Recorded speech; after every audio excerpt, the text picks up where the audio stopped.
രാം നാരായൺ രാം. 2 മൊട്ടി അരി കമ്പളം നൽകുകയോ കാഴ്ചപ്പാട് മാത്രമായ സേവനം ചെയ്യുകയോ ചെയ്താൽ മാത്രം സേവനം പൂർത്തിയാകുകയില്ല.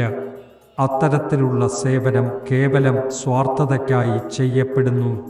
ബംഗാളിൻ്റെ ഈ കഷ്ടകാലത്ത് അതിൻ്റെ വെട്ടം ആരാണ് പിടിക്കേണ്ടത്? ഞങ്ങൾക്ക് മാത്രം ദുഃഖം പ്രകടിപ്പിക്കാനാണ് അറിയുന്നത്. സത്യമായ പരിഹാരം നേരിട്ട് കലാപമാണ്. നമ്മളിൽ ആരും വ്യത്യാസമില്ല. എല്ലാവരുടെയും രക്തം ചുവപ്പാണ്. നാം എല്ലാവരും ചുവന്നവരാണ്. ഹിന്ദുക്കളും മുസ്ലിങ്ങൾക്കും രക്തം ഒരേ ചുവപ്പാണ്. ഇന്നത്തെ ബംഗാളികളെ ഒടുക്കാൻ ആളുകൾ ശ്രമിക്കുന്നു. ഈ ജാതിയെ നശിപ്പിക്കാൻ ആഗ്രഹിക്കുന്നവർ അവർക്ക് അവരുടെ നാശത്തിനായും വാതിൽ തുറന്നുവെന്ന് അറിയുന്നില്ല. കാരണം ഈ നശീകരണത്തിൽ ആരും സുരക്ഷിതരായി തുടരാനാകില്ല.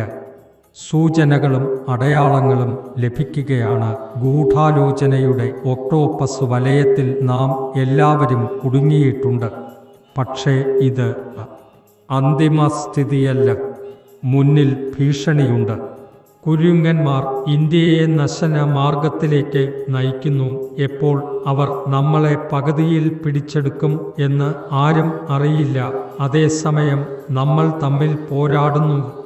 സമുദായമോ നയമോ അടിസ്ഥാനമാക്കി എന്തൊരു വ്യത്യാസവുമില്ലാതെ നിലനിൽക്കാൻ ഞാൻ ആത്മാർത്ഥമായി ശ്രമിക്കുന്നു. അതിനാലാണ് എല്ലാ സത്തുക്കളെയും ഗുരുക്കളെയും വിളിച്ചു തീർത്ത്. പക്ഷേ ആരും അവരുടെ സ്ഥാനങ്ങൾ വിടാതെ വരാൻ തയ്യാറായില്ല. ജാതി വ്യത്യാസമില്ലാത്ത പക്ഷം ഹിന്ദു മുസ്ലിംകളുടെ ഇടയിൽ കലഹം ഉണ്ടാകില്ല.